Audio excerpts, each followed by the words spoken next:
La lutte contre la pollution des déchets plastiques reste un combat permanent pour le monde entier.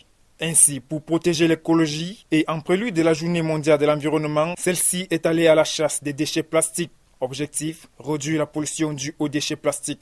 L'objectif de notre action, c'est de réduire la pollution due aux déchets plastiques parce que le thème de cette année concernant la célébration de la Journée mondiale de l'environnement, c'est combattre les déchets plastiques. Selon cet expert en environnemental, les déchets plastiques produisent annuellement près de 600 000 tonnes par an de dégradation de l'écorce terrestre. L'une des conséquences des déchets plastiques dans l'environnement, plus précisément dans un environnement comme celui-ci, ce sont les inondations. Parce que vous voyez par exemple le nid d'eau, s'il est bloqué par des plastiques, le torrent qui amasse l'eau va chercher d'autres voies.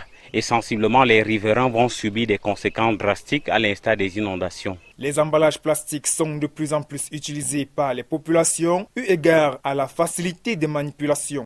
Ces déchets plastiques présentent autant, sinon plus d'inconvénients que d'avantages pour les populations et l'environnement.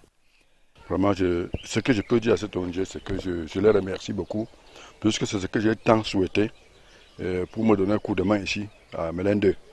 J'ai fait beaucoup d'efforts, mais malheureusement, la population étant nombreuse, j'ai assez travaillé pour qu'il n'y ait plus de ces déchets plastiques parce que pour préserver l'environnement, bon nombre de pays ont décidé d'interdire la production et la commercialisation de ces plastiques. Malheureusement, celle-ci perdure puisque les sachets et bouteilles plastiques continuent à affluer au Cameroun.